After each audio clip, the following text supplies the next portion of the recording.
Que podríamos sintetizarlo aún diciendo que es ponernos de acuerdo. Transita de esa definición de política tan simple como lo hemos visto hacia una gran política, hacia la política. Nada más oigan el nombre, homenaje racial, cuando científicamente no hay razas.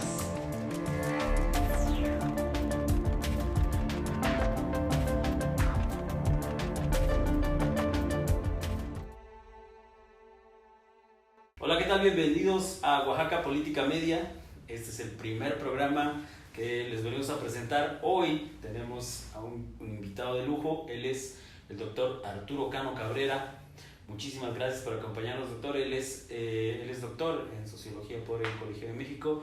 Estaremos platicando hoy. El tema es ¿qué es la política? Una pregunta muy sencilla, muy simple, pero que a todos nos interesa. Bienvenidos. Doctor, primero que nada, muchísimas gracias por acompañarnos. ¿Cómo ha estado? Qué bueno que está aquí. Muchísimas gracias. No, pues muchas gracias. ¿No? Como estoy pasado por aguas, pues estamos. Qué bueno, me da mucho gusto ser el padrino de este proyecto y esperemos contribuir con algunos comentarios útiles para ustedes. Claro que sí, doctor. Pues vámonos directamente a materia. Decimos nosotros, ¿qué es la política, no? Escuchamos muchísimo política en todas partes, en los medios de comunicación, prácticamente en la escuela, en la universidad, pero a mí siempre me ha interesado que vayamos siempre al punto, ¿no? Ir al punto.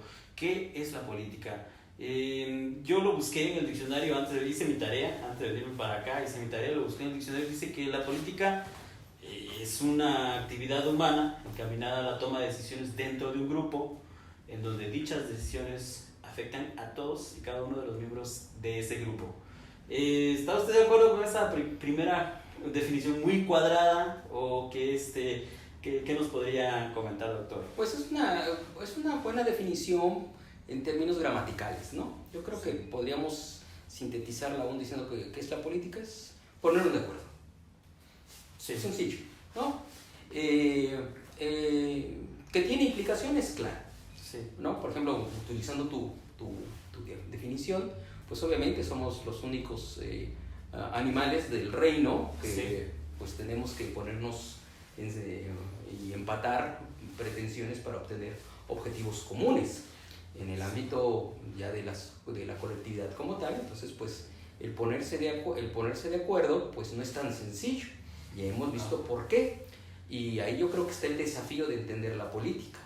Claro, doctor. Entonces, si estamos de acuerdo en que es simple y sencillamente ponerse de acuerdo, quiere decir que, bueno, todos los días tomamos decisiones colectivas, ¿no? Todos los días, pues si estamos en una familia, tomamos decisiones con la familia, hay que ponerse de acuerdo con ellos. Si estamos en pareja, hay que ponerse de acuerdo con la pareja. Si estamos en un grupo, en un salón de clases, pues hay que elegir al jefe de grupo. Es decir, todo el tiempo, aunque no parezca, ¿no? Aunque no nos hayan dicho, todo el tiempo estamos haciendo política. ¿Podríamos decir que todos somos políticos? Pues es una facultad que tenemos los seres humanos, definitivo. No hay ninguna otra especie del mundo biológico que tenga las pretensiones. Y es muy interesante y aprovecho el momento porque en una ocasión escuchaba yo a un experto en biología. Sí. Y él hablaba de las abejas y las hormigas y todos estas especies que de alguna manera trabajan en colectivo, pero nunca les dijo sociedad, nunca se refirió al concepto sociedad. Y entonces aquí lo interesante es que cuando yo le cuestioné, oiga, ¿y por qué no habla usted de sociedad? Él se escudó obviamente en la profesión, porque yo soy biólogo y solamente veo cómo se comportan los seres animales, luego los animales. Claro. Y entonces dije, qué interesante, porque no necesariamente es un concepto, pero sí como especie.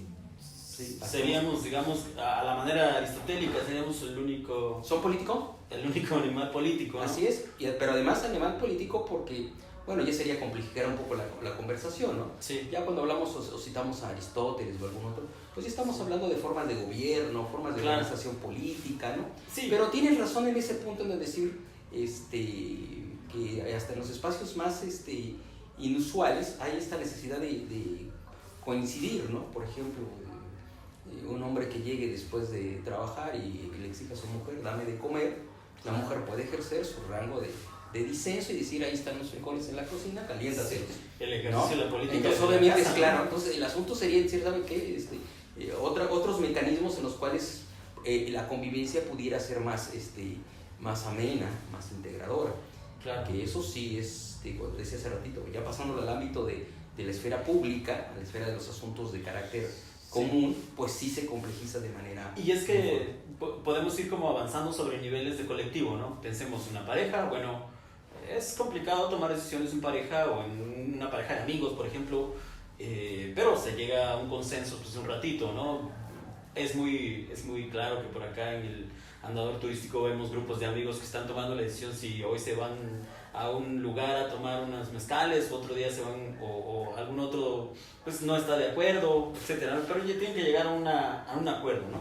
Pero mientras vamos haciendo más grande la comunidad o la población, mejor dicho, por utilizar la palabra, parecía que esa toma de decisiones se va volviendo cada vez más compleja, ¿no? Totalmente.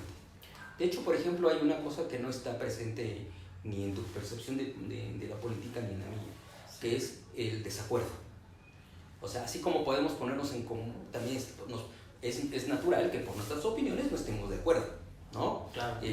Claro, es difícil en sociedades como las nuestras que están viviendo procesos de transformación cultural todavía establecer esto, pero en algunas otras es muy normal decir, ¿sabes qué? Pues no estoy de acuerdo contigo, o sea, te lo digo así francamente, sin violentar el espacio, sin violentar ningún tipo de cosas, y eso es parte del entramado. Pero como tú bien dices, sí, conforme se van viendo otras actividades humanas que implican mayor número de participantes, pues sí, la complejidad se convierte en el punto. Ahora me hace usted ver un punto que no había notado de la definición con la que partí, que es prácticamente que partimos de un desacuerdo. Cuando hablamos de hacer política estamos partiendo de un desacuerdo. Así es.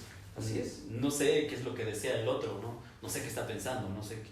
Entonces tendríamos que establecer un diálogo primero y empezar. Eso sería, en un sentido amplio, hacer política, ¿no? Sí, de hecho eso es el asunto, ¿no? Porque es que poner ejemplos así tácitos en nuestra realidad es un poquito todavía un poco complejo, digamos, pero pues sí es interesante el asunto de que se parte de esa cuestión de no sé lo que dice el otro. Y aquí, por ejemplo, un concepto subsidiario para entender cómo opera la política, ¿no? Sería el concepto de comunicación, ¿no? Sería como una especie de soporte o de un codito sobre el cual lo demás funciona. No sería posible, digamos. Así es, ¿eh? Porque además somos los únicos, además como seres humanos, somos los únicos capaces de hablar. No hay nadie más en el reino animal. Entonces, para poder hacer las cosas, tenemos que ponernos de acuerdo, pero además hablándolas, ¿no?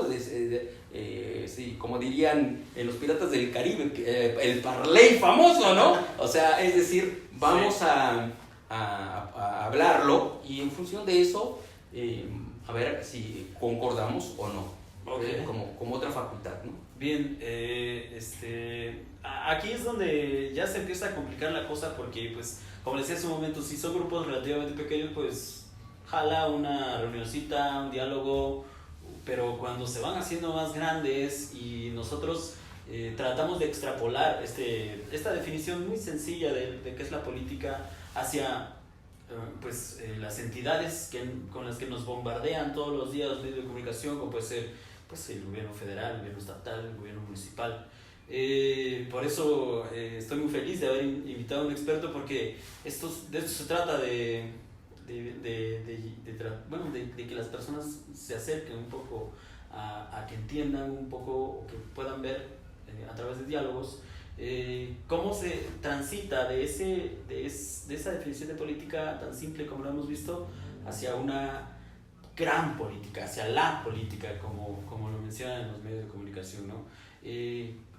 ¿Cómo vería usted este tránsito? Obviamente hay que hacer historia, pero ¿cómo le podríamos entrar en esa parte? Mira, una forma sería, por ejemplo, ver desde el punto de vista de mi disciplina, es cómo estamos estructurados como proyecto cultural. Y obviamente eso implica que un basamento, hoy en día no se utiliza mucho el concepto, pero es un referente muy claro, es utilizar el concepto de clase social.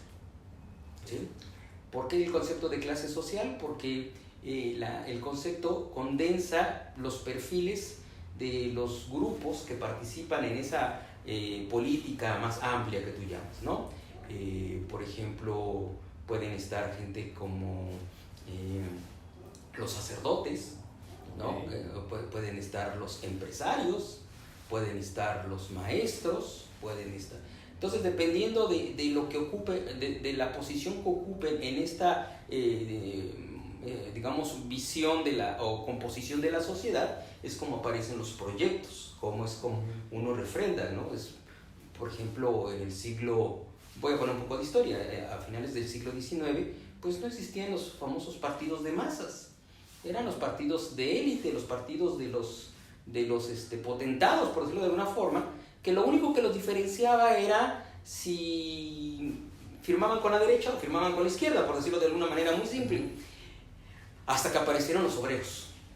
Entonces, al aparecer los obreros, se crea el movimiento obrero crea el sindicalismo y también se crean los partidos obreros, y automáticamente esas sociedades que antes solamente identificaban como iguales aquellos que pertenecían al mismo segmento social, aunque sus posiciones variaran, de pronto tenían un alte o una persona de enfrente o un grupo social distinto con el cual tenían que establecer acuerdos, a veces no necesariamente acuerdos o disensos, e incluso manifestaciones sociales como las revueltas populares o las revueltas civiles, o sea, todo ese universo que está presente ahí, porque pues en realidad nuestras sociedades son facilitadoras para entender el poder como una forma coactiva, o sea, represiva, sí, o coercitiva, o que estrecha las cosas, por, ¿no? La fuerza. Sí, por la fuerza, ¿no? Por ejemplo, ayer se celebró el 10 de junio. Sí. Y obviamente pues, muchos jóvenes hoy en día ya no recuerdan o no saben lo que es el 10 de junio, para el principio, ¿no? Salvo los chochitos comunes. Pero de ahí en fuera, nunca hubiéramos imaginado en la percepción cultural y de la política en nuestro país que un mandatario fuera a pedir disculpas. ¿No? Perdón por esto. No, es inimaginable, ¿no? Era inimaginable, independientemente de los otros perdones que ha pedido, pero es inimaginable porque es esa forma de ver cómo la política se estructura desde personas que vienen de segmentos sociales diferentes. Mientras gobernaban unos y guardaban silencio cómplice, sí, otros toman el toro por los cuernos, y para no volver a repetir esto y darle un valor cultural importante, que es la cultura de los derechos humanos, por ejemplo, piden perdón, como diciendo, no queda impune, no se va a dejar de castigar, pero es necesario que el actor o quienes utilizando algo que correspondía a todos, lo sí, utilizara para una forma tan específica de ejercer violencia, ¿no? Sí. Bueno, doctor, voy a recuperar su apunte sobre las posiciones que ocupan distintos grupos en una determinada sociedad, para un poco acercar, ¿no?, a nuestra audiencia sobre cómo va a ir operando la política. Ya partimos de un punto muy simple, y pensemos, por ejemplo, en un municipio pequeño, donde hay pues una especie de organización propia, ¿no? No hay todavía partidos, no hay todavía... Lo que sí tenemos es un sacerdote, ¿no? Generalmente hay un sacerdote en un pueblo, un grupo de profesores, hay un médico a lo mejor, hay un grupo de personas que ostentan un nivel socioeconómico superior a la media de la mayor parte del pueblo. En este contexto sería más o menos como, o yo lo relaciono como usted estaba tratando de decirnos, cómo es que estos grupos que son minoritarios, puede ser en un pueblito, comienzan a tomar decisiones por todos los demás, ¿no? Sí, se van construyendo, digamos, instituciones que facilitan que el poder no sea un poder represivo o coactivo, sino que realmente también lleve esta postura de generar el objetivo de todo gobierno, que es obtener una meta, ¿no? Como tal. Entonces, me parece que sí, que es muy interesante, incluso hasta los caciques, ¿no? Porque también el cacique entra y reviéntalo, ¿no? No solamente el cura, también el cacique llega y, ¿no? Y la revienta, ¿no? Pero de pronto otros intereses más asociados, incluso de gente que digamos que en la estructura socioeconómica o en la estructura económica no tendría tanto peso o no sería tan influyente, pero al estar asociado a un grupo numeroso que respalda las mismas opiniones, se convierte en un equilibra la relación entre los grupos, ¿no? En ese sentido. Claro, y bueno, pensemos en el personaje medio, ¿no? En un personaje de un pueblo, de una comunidad, pensemos en una ciudad pequeña, en donde pues puede preguntarse, bueno, ya llegamos un poco a la conclusión de que pues son estos grupos los que por esta facilidad que tienen o por tratar de facilitar el ejercicio de la toma de decisiones, pues detentan un poco más de poder, por así decirlo, ¿no? Genera una cierta estructura, ya podríamos meter ahí el término de estructura. La pregunta, y es una pregunta que yo le hago mucho a mis estudiantes, es ¿por qué obedecería entonces, ¿no? ¿Por qué obedece el ciudadano medio o el sujeto medio? ¿Por qué obedece, no? Y bueno, responder, bueno, nos lleva por varios caminos, ¿no? Nos podría llevar a varios caminos. Uno de los que más me responden los estudiantes que ya llevan cierto rato en las carreras, en el estudio, pues es que le conviene, ¿no?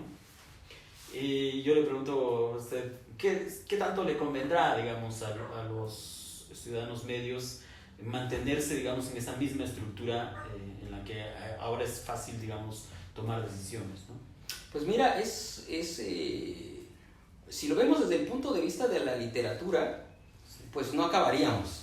Claro. Porque están a favor y en contra. Entonces, Juana es mengana, ¿no? Claro, claro. Pero si lo llevamos a la práctica de los hechos, hay dos fenómenos que se derivan de la cuestión de la obediencia. Uno es obviamente mantener esta característica de subordinación, ¿no? a un proyecto, a lo que un historiador inglés le llamó los ciudadanos imaginarios, ¿no? Construir esta idea de que todos pertenecemos al mismo origen, compartimos la misma tierra, los mismos valores culturales, entonces podemos decir que somos lo mismo, ¿no? Es un sentido medio, que incluso podemos buscarle por ahí un fundamento religioso y se lo encuentras, tranquilamente. Sí, seguramente, ¿no? Sí, tranquilamente.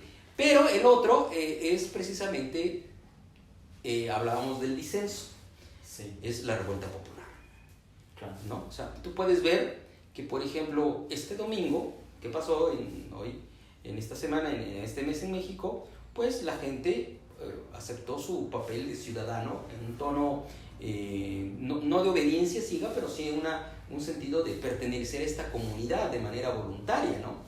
Aunque nunca se nos pregunta realmente eso, ¿no? Pero tú lo ves, por ejemplo, lo que pasa, por ejemplo, en Chile.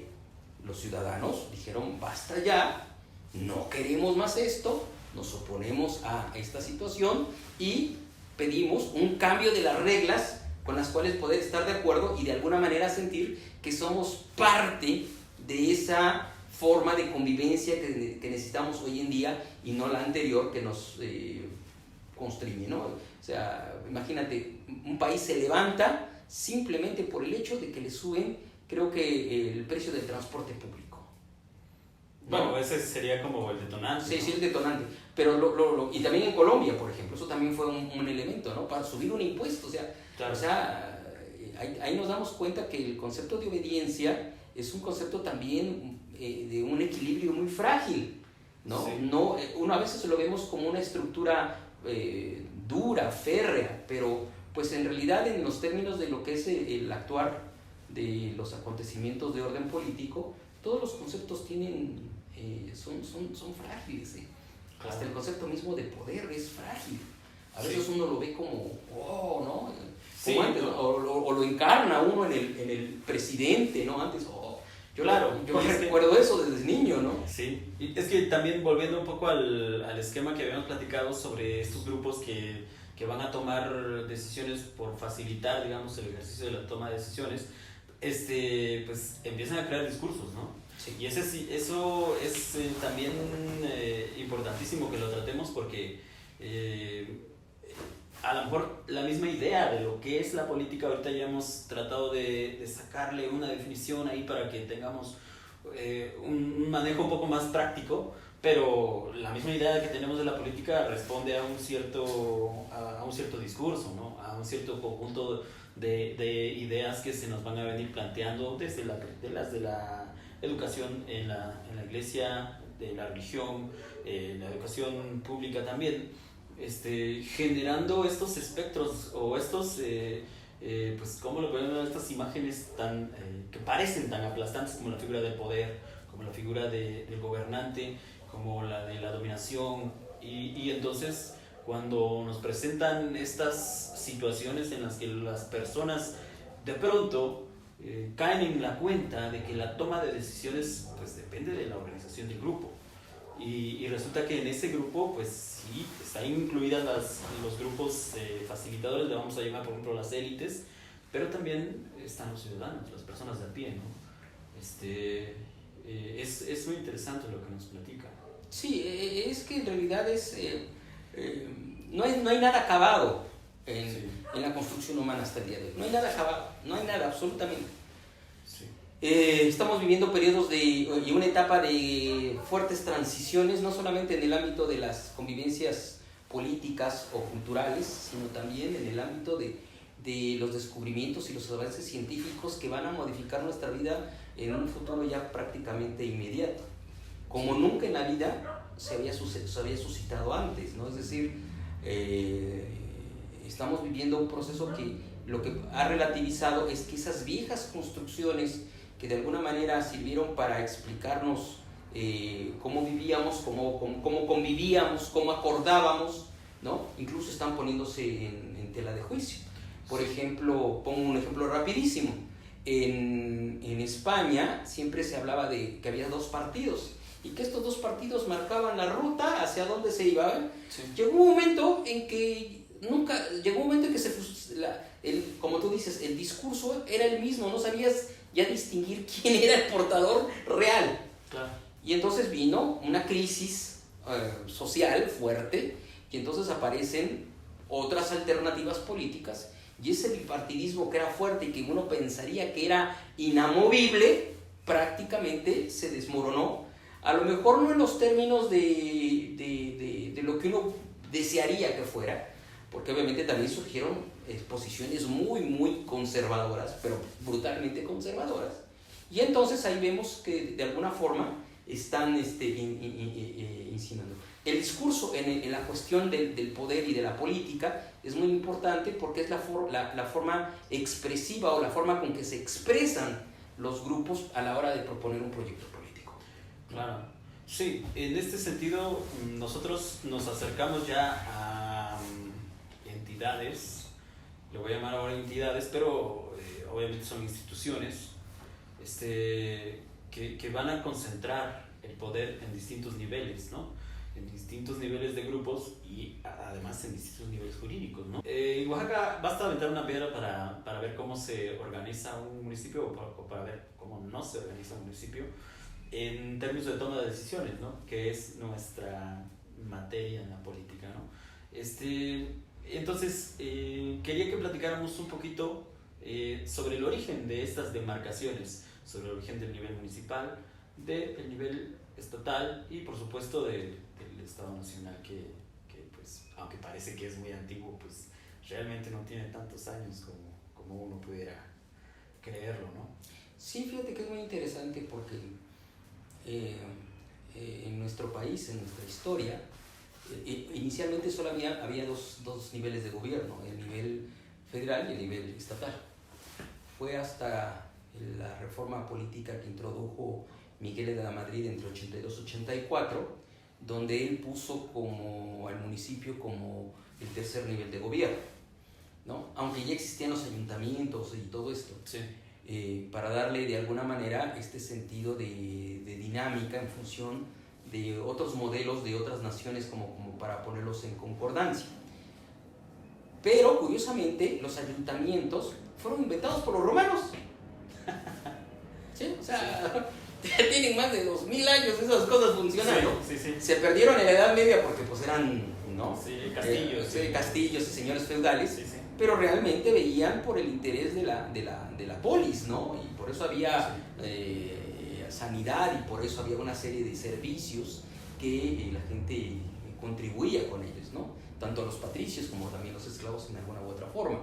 Pero se perdió. En el caso particular, como tú lo dices, está el asunto de que al principio, con la introducción de los ayuntamientos como el tercer orden de gobierno, generó mucha cortocircuito, hasta para los constitucionalistas, porque no concebían un tercer nivel de gobierno, porque la Constitución del 17 marcaba que nada más había dos. Sí, sí. Con el paso del tiempo se fue normalizando, pero se fue normalizando más que todo por la cuestión del manejo presupuestal.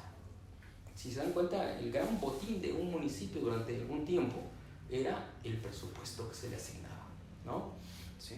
Y obviamente eso generaba que los grupos que estaban en torno de él, pues a veces pactaran entre ellos, Sí. excluyendo a todos los demás. Y ahí sí nos barrieron feo, ¿no? Porque pues a veces se hacían obras que no merecían la menor justificación y sin embargo se sacrificaban otras, ¿no?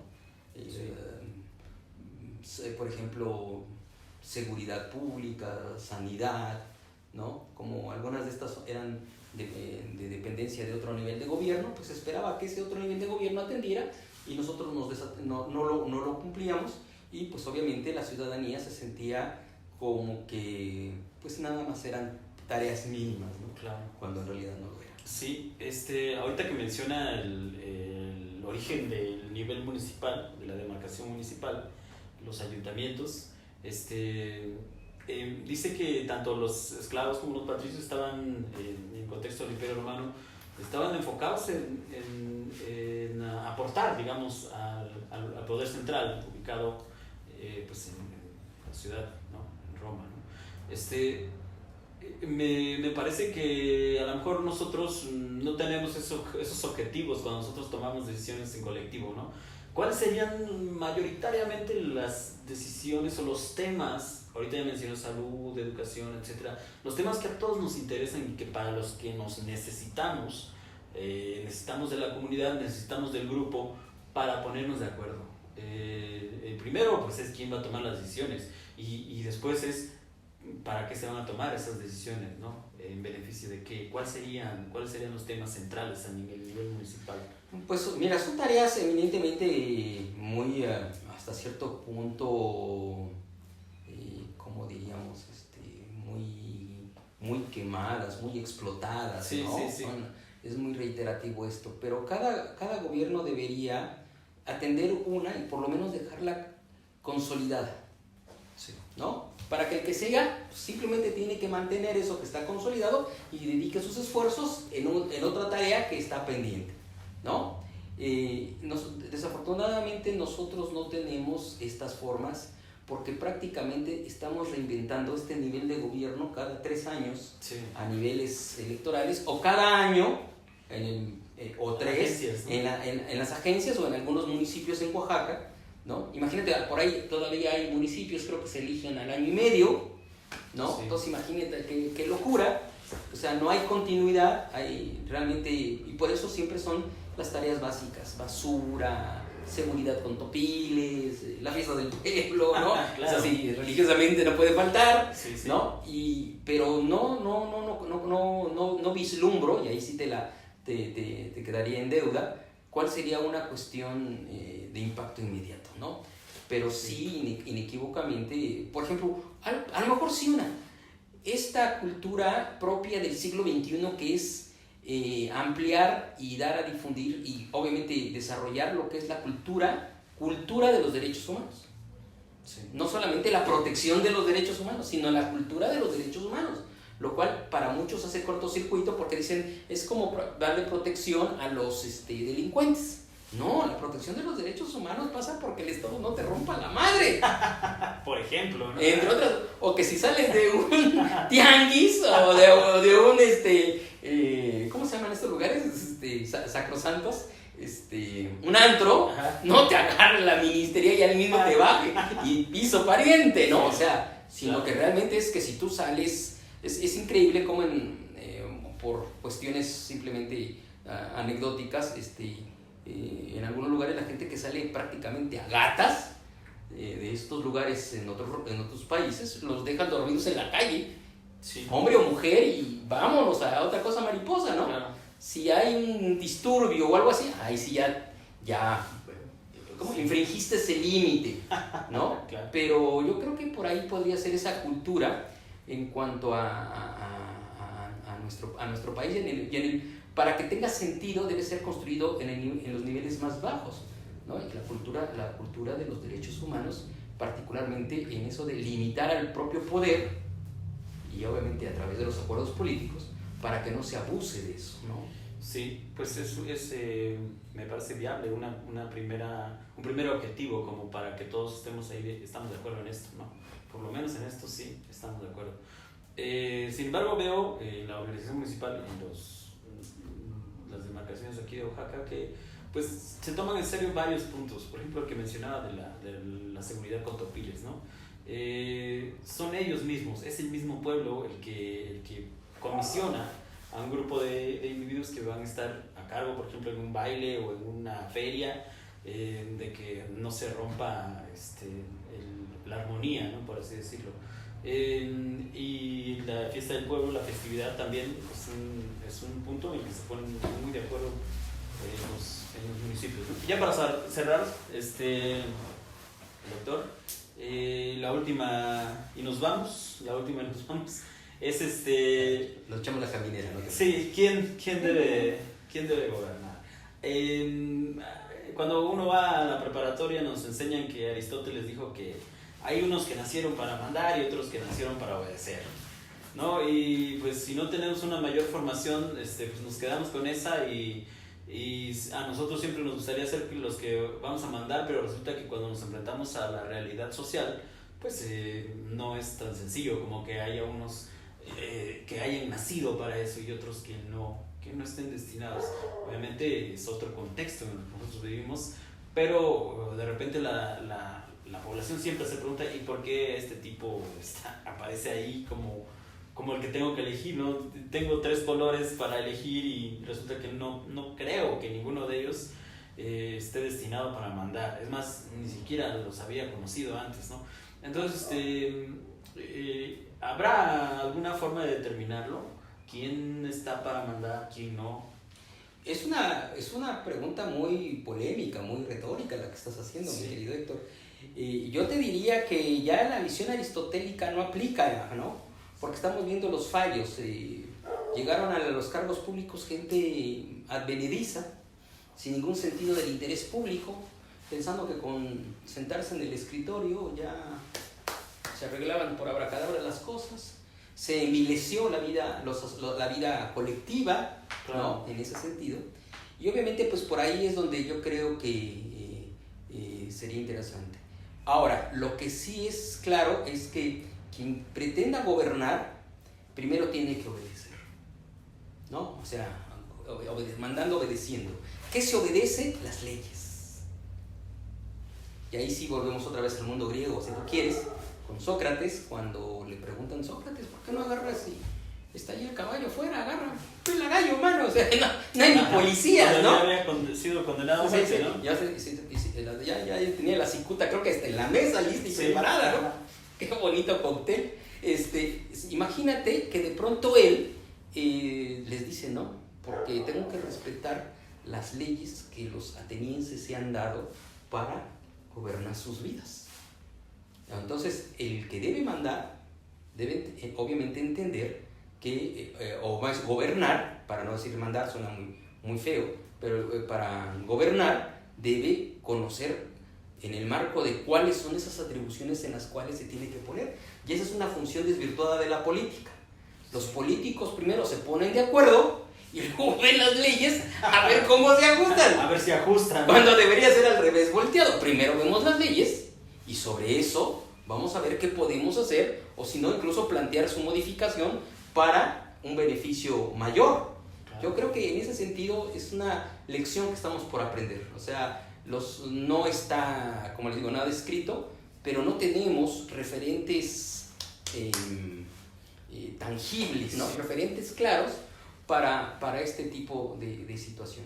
Entonces yo creo que sí es un proceso que vamos a tener que aprender, es una cosa que hay que ir inculcando desde el hogar, la escuela, ¿no? A los jóvenes, porque una sociedad como la nuestra en este momento no acepta las presiones de un debate alzado de tono.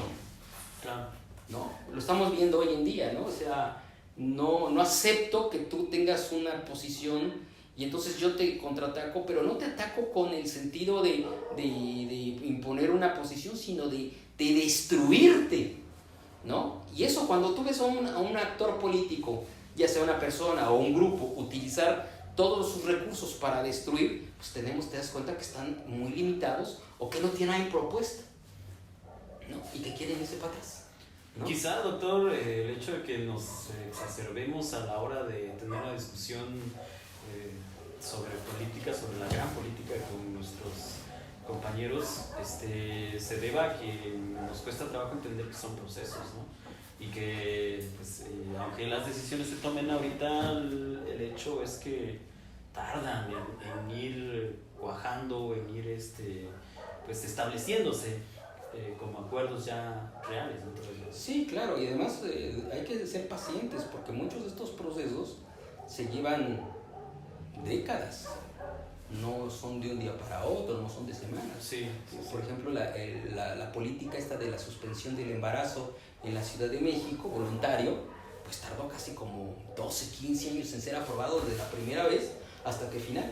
Al principio todos eran no, porque el peso de la Iglesia Católica era incluso sobre todo de la Iglesia Católica, porque era la que tenía más, proyección.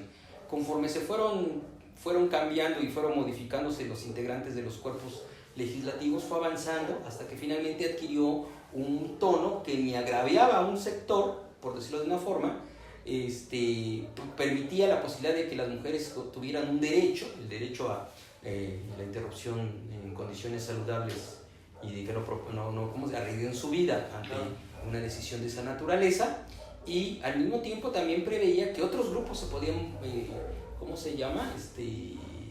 poner incómodos, como sucedió con las iglesias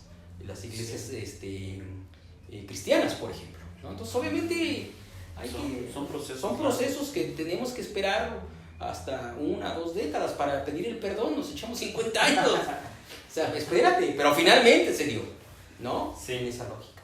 Bueno, pues muchísimas gracias por acompañarnos en este primer programa. Tenemos muchísimos otros temas que tratar, ojalá nos pueda acompañar en otro momento con temas un poco más precisos. Tratamos un poco de desentrañar qué es la política. A lo mejor nos olvidamos un poquito, pero es un poco la calor de la charla y le agradezco mucho que... No, al contrario, yo les deseo éxito en este proyecto. Estamos abiertos para cualquier otro momento, y pues esperemos que lo mucho que a poco que hoy en día platicamos tenga alguna resonancia, ¿no? Que eso es lo más importante, que tenga eco, ¿no? Claro que esperemos que sí. Muchísimas gracias. No, mi querido, cuídate mucho, no, al contrario, Gracias. es un placer. Muchas gracias. Nos vemos.